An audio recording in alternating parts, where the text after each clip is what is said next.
You're watching Wild About Arizona, the official podcast of the Arizona Game and Fish Department. Here's your host, Michael Coliani. Hey everyone, and thank you for joining us today.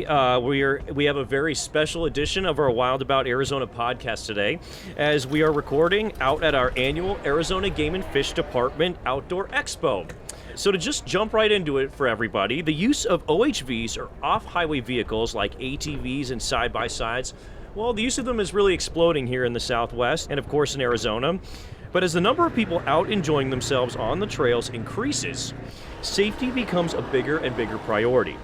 To talk more about what you should keep in mind while out on the trails, I'm happy to introduce Kim Jackson, our Boating and OHV Safety Education Program Manager, to the podcast. Thank you so much for joining us today, Kim. Hey, thank you, Michael, for inviting me. I'm really excited to talk about off-highway vehicles. Awesome, and it's just a perfect day for it out here, isn't it? Oh, yeah, the Outdoor Expo is amazing. Great place. Everybody should come out today. Always an exciting time of year for us here at Game and Fish. Yeah, so to just jump right into it, right? OHV safety, big topic, always being discussed, especially, like I said, as more and more folks get out on the trails. So just maybe we could start off with just what are some top safety tips that every OHV rider should keep in mind while enjoying themselves? You know, it's pretty easy, Michael. The top things that they should think about is always wearing a helmet. We do have a law where children 18 and under must be wearing a helmet, but we suggest that everyone wear a helmet. It's just for your safety. Another thing, if you're in a side-by-side, click that seat belt. Just it'll keep you inside the machine and you can have a great time. Off-highway vehicles are fun. There's not a whole bunch of stuff that you have to do to be safe, but those are the top two things to be safe. Also, it'd be awesome to take a safety course. And here at Game and Fish, we do offer hands-on courses and we offer online courses. Fantastic. Yeah, like you said, you know, it's just some of those things that maybe might seem like just common sense to some folks, but we really have to hammer down on when it comes to keeping yourself safe, keeping your noggin safe, right? Keep that helmet on, keep that seatbelt buckled. Speaking of which, so obviously a lot of OHV riding takes place out in the wilderness, out in the middle of nowhere. And so you might need to take care of yourself if an emergency arises or something like that. So what are some things that you like to tell people to kind of have themselves prepared for an emergency, whether it might be mechanical, whether it might, it might be an injury? What are some things that people should keep in mind? We really suggest that you make like a pre-plan. Have everything listed out what you want to take with you. If you're going when it's very hot, you want to make sure that you have a lot of hydration with you. Take some electrolytes, take that water, some sodas if you need to. Put that in your machine. Also, we'd like you to leave a plan with a neighbor or a friend, so that if something happens, that they will check on you. Like if you broke down, you had no cell phone service, because a lot of times when you're out riding, you don't have cell phone service, that neighbor or that friend is gonna know when you're gonna come back, how long you were supposed to stay out, and also give them a description of your machine and your vehicle and where you would be parking. That way, law enforcement will go directly to where they can start to look for you. Also, another thing what you should do is take a bag of items that if you break down. So have a jack, have a spare tire, have some way to blow your tires or put air in your tires.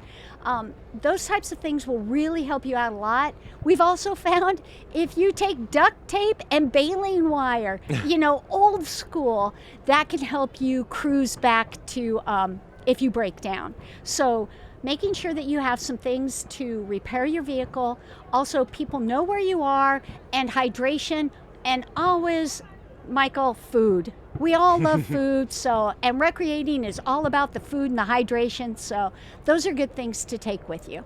Interesting. It sounds a lot like what we also tell folks when, at least fire departments do, other public safety folks, when they go hiking.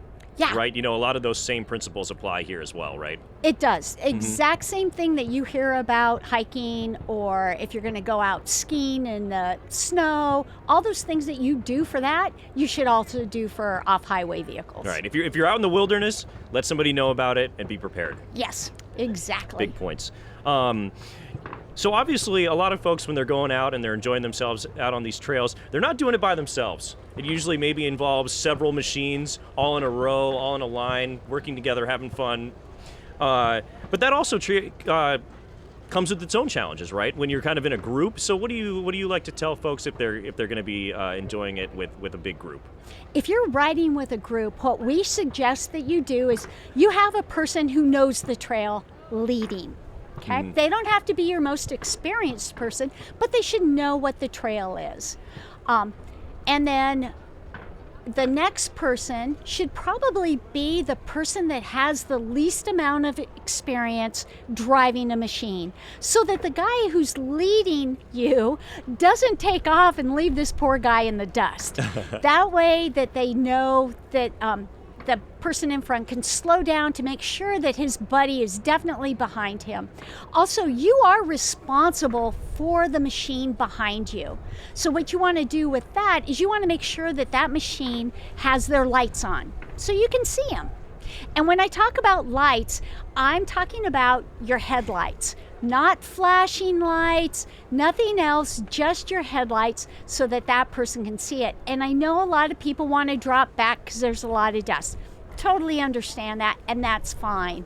But you want to make sure when that happens, if you're in that line, that the person behind you sees if you're turning off the trail that you're on onto another trail. So we recommend that you do what we call the first guy points to the vehicle behind him and says, hey, you stay at this turn until all of the people in our group make that turn. And then when you see the guy who's the tail gunner, poor tail gunner, he's always going to be eating dust, but he's your backup man. He's going to be the guy usually who has the most experience. So if somebody breaks down, he's at the end, he can help them. And let the guys in the front know, hey, we've got a breakdown. So once that guy, the tail gunner, comes up, that vehicle pulls back in line and everybody's all together, so no one gets left behind. You can also do what we call bump and run. You can do the first guy says, hey, vehicle, stay right here. That guy stays there until the guy behind him sees him turn. And then he goes and on through. You want also someone fairly experienced in the middle, so that if somebody else breaks down, you have that experience throughout the entire group. And everybody should have their lights on. Hey, and speaking of lights, why don't we go over a little bit of that as well, right? Sure. Because I know that that's been a big issue for some of our officers, our wildlife managers out on the trails, is they're really struggling with folks out there with maybe using their lights improperly. Tell us a little bit more about that. Right. So improper lighting is lights that are going to be blue or red, and especially if they're flashing, because that makes people think that you're law enforcement. And it is really cool to have flashing lights on your machine. You get to make it look all cool. You get to make it your personality. But what we ask is, please don't use red or blue, and they can't be flashing. What we would prefer is not to use any colors at all except for red in the back for taillights. And you could have a white whip light so people could see you, but we would prefer just the red in the back, and then in the front, your front lights, your headlights, and which are white. You could put some amber lights on, but they can't be flashing. So if you were a tail gunner, it might be perfect to have some fog lamps that are yellow. You could leave those on so people would know that you're the last guy in the group. But no flashing lights. It's a really big issue for our law enforcement.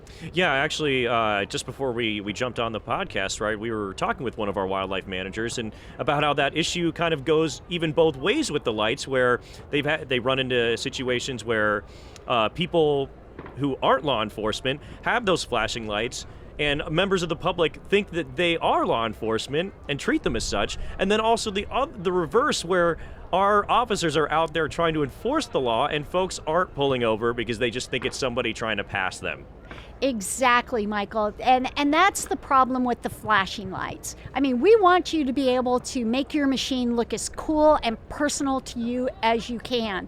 But unfortunately, the lights kind of mess it up for everybody. So if you just have the legal lights, and you can find that list on our website, AZGFD. .gov/OHV. You can find the whole list of legal requirements for lighting. So yeah, like you said, there is that chance. Go and personalize your vehicle. Have fun. We want folks to be able to express themselves, but just do it in a safe way where our officers can do their jobs. Exactly. Absolutely. Another issue, and a lot of these issues, right, they happen out on paved roads, but they also apply to these trails. Speeding. Yeah. Speeding is a big issue, and you can and as opposed to being on the road, you can really tell when somebody's speeding on these dirt roads, right? Because it kicks up a lot of dust, and just what are some of the dangers involved with going too fast? The speed issue is huge for off-highway vehicles. They don't handle the same as your car on the road. They don't feel the same way as a car on a dirt road. These have a tipping. They tip at 15 degrees. And so if you're doing a donut and you're giving it a lot of speed, that is it's all math and it's all geometry. And I'm a wildlife person, so I'm not really good about that stuff. But what it does is it lifts your machine up and makes it very tippy. Your center of gravity makes your machine tip. So if you're doing donuts, or if you're going around corners quickly, you're doing fast and furious, and it's kind of cool. But what happens is it tears up the trail and heightens the chance of you flipping your machine and getting severely hurt. We have the third largest thing for young children, 17 and younger, is getting traumatic brain injury from being in a side-by-side or an ATV and flipping. Yeah. And it's all related to speed. So speed is the number one issue for tearing up our habitat, and then for winding up in accidents. So we would prefer, guys, just watch your speed. We don't need to go that fast. Right. And I think maybe there is that sense of freedom that folks get when they're out on the trail, and there aren't speed limit signs every mile like there are on your typical highway, right? And you just kind of, you get that adrenaline going and you speed up. But we need folks to kind of be able to keep that in check as well. Yeah, there is a place there's lots of racing tracks here. There's a whole bunch of clubs. There's one called Core, which is all just racing. If you want to go fast, it's there. I mean, there are so many cool places to do that in, because believe you me, Michael, I love speed. But I know where there's a place to do it and a place not to do it. And just going out on a regular trail is not the place to do a lot of speed. If you want to do speed, go to a racetrack. Find the resource, use it properly. Yes. Speaking of trails, what is so important about staying on the trails, right? Maybe folks don't necessarily realize what kind of impact they might be having if they go off trail, right? Right. Staying on trails is extremely important, not only for the habitat, the dirt road itself, and the desert itself. It's also important for the wildlife, because we're recreating in their home. Right. We should be very respectful of where they live and do this nicely. Also, when you're going through like a meadow and there's not a road through there, you're tearing up a beautiful place that now not everyone can enjoy. Right. So you really want to think about where you're going. You don't want to make new trails when you don't need to. Don't run through mud if you don't need to. We want to keep that trail so everyone can use it and enjoy. But we also want to stress to folks, if if your choice is between going through some mud that's on an established trail or driving around it, Go through the mud. go through the mud. Go through Right? the mud. Because Yep. we don't want to tear up more of the landscape than we have to, because it's my understanding that our wildlife managers have even had to close down certain areas Yes. because of this activity. Yes. Doing donuts, making the area bigger than what it originally was. Yes, there's places that close down all the time. The forest has to close that down because they're being destroyed. So yes, you don't make the trail any wider than what you have to, because let's face it, going on narrower trails in your side-by-side or your ATV is much more fun Sure, than yes. going down a big dirt road. So don't make it really big. It's always fun to have the nature all around you. Yes, yeah. Right? Yeah, so, hey, not to plug one of our new slogans, but don't be a dirtbag, right? Stay on the trail. Right on. Fantastic. Kim, if you could, I guess I'd like to dive into a little bit. You mentioned that we have classes and safety courses and stuff earlier, but just tell us a little bit about some of those resources that Game and Fish offers that we have available to folks to try and educate, keep them safe, and let the next generation know how to properly enjoy themselves. Well, thank you for asking, because I tell you, we have the range that we have is amazing. We got a nice grant from state parks to build an off-highway vehicle range where it has water crossings. We have off-camber road riding. We have a dirt rock area that's longer than a football field, so that you learn how to drive your machine safely through these areas. We have huge hills that you can climb that will teach you how to do it safely, how to maneuver mud, how to drive through sand. And I know that sounds silly. Probably half the people out there who have side-by-sides have been driving all their lives. Right. I mean, I thought that, hey, I grew up on an ATV. I've been doing side-by-sides forever. But until I took that class, I didn't realize the super cool things that I could do by doing what they call two-footed control. I could make my machine go into places that I would have never been able to have it do had I not taken this training, and how to do it safely. How to go up a hill without going so fast that I flip if I go and do a turn. How to maneuver off-camber driving, which is very important because they do tip at 15 degrees. Right. So we have these classes year-round. It gets a little hot in the summertime, but they're amazing. We do ATVs and we also do side-by-sides. All of the first responders come and take our course. So the Scottsdale Fire Department has taken our course. We have all of our law enforcement officers come and take our course. It's really a fun course, and what's great is we learn something new from all of the people who are taking the course. Things that we might not have thought about that they've encountered out on the trail, like how to fix a broken axle with a carabiner and some wire. So we're also learning things, and then we can pass those on. We also have online courses that are sanctioned, and if you take these courses, your insurance usually will give you a discount because you have taken these courses. That's great. And kind of like you just highlighted, I love that you highlighted this, that no matter what your skill level is, your experience level, there's always something new to learn, right? Yes. Because this space is always evolving. Yes, exactly. Yeah, no, it's really fun, and I learn something new every time we have these classes. Sure.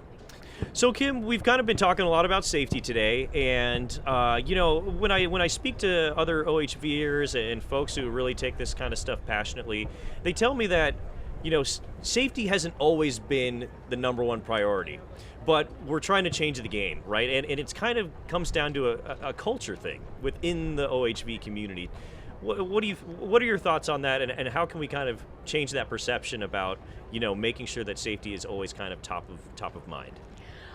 Safety.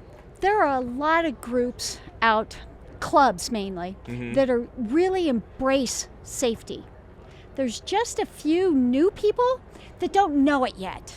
They haven't run into the groups that are actually saying, hey, let's be safe out there. Yeah. Normally, off-highway vehicle stuff was a family affair. I mean, my whole family, we grew up doing off-road vehicle stuff, and my mom was like really crazy about safety. So that's why I grew up knowing about safety. But if your family didn't start out with off-highway vehicles, sure, which that happened a lot in the pandemic. A lot of people got into off-roading. That's right. Because it was something new that they could do without being around people, and it was freedom. So those people I think they're starting to come into the fold. I think having the new decal requirement to take a quick 10-minute video and test has really helped move the safety bar up. So sure. I'm hoping that that's really going to take place. Plus, too, a lot of outreach is going on. Clubs are always going to the beginning of trails, passing out information. You should also, people should hop on to like either state parks or onto our website and find out. We have Show Me rides. We'll take you out there and show you all the fun and cool places to go. And so that is going to move the bar. I really think that in the future, off-highway vehicles are going to be something that is going to be, that's a safe activity and people are doing the right things. It will happen. We have our trauma hospitals are getting involved on this because they don't want children to be hurt. Since that's the number 3 issue of traumatic brain injuries, they are helping us get that word out about safety. I think it's just spreading the word and people hearing it. I don't think people want to do bad things out there. I think they really want to stay on trails. I think they really want to make sure that they're doing everything right. They just don't know what that is. And it's our job to make that out there, get that out there. It's exciting that we have so many people who have entered this space and are realizing how much fun it truly is. Yes. But like you said, it's all about education, turning the tide, and making sure that those folks are going to be on the same par, safety-wise, as all these experienced people that you've been talking about and who grew up with it. Yeah, and we get moms. Moms are great on safety, so so we're hitting the moms up. So. Well, you kind of just answered my last question for you was just where does the future of off-roading go from here? But it looks like it's very promising, right? I mean, we got more and more folks registering vehicles, going out on the trails every day, so it's only going to expand. It is, and there are young families, a lot of young families now getting into this, which seems like it might go back to being a cultural thing that your mom and dad did it, you do it, your kids do it, and then your grandkids do it. Sure. So there's nothing but wheels on dirt for off-highway vehicles. Fantastic. It's an exciting time to be part of the space. And before we let you go, I got to end with a question that I ask all my guests, since we're all so passionate about wildlife here at Arizona Game and Fish. What's your favorite native Arizona animal and why? Oh, it's got to be javelina. Hey, okay, I think you're the first one to come up with that, so oh, yeah. Really? Oh, no, javelina, I love javelina. It's a love-hate relationship. Sure. I have some labs, and we would go walking through my neighborhood, and javelina would always chase us. I don't know why, but they're so cute when they're little reds and everything. Yeah. So javelina are my very favorite Arizona animal. Love them. A unique part of living in Arizona is javelina. Is javelina. Yeah. That's great. Yeah. And they also got me into archery, hunting. I've never harvested, and I've been trying for like 6 years. But yeah, that's There's the always beauty the next of them. hunt, right? Yeah, you Heck just never yeah. know. Yeah. Well, Kim, thank you so much for joining us. It's been a pleasure having you on the podcast today. You got it. Thanks. Thanks for watching. Visit us online at www.azgfd.gov.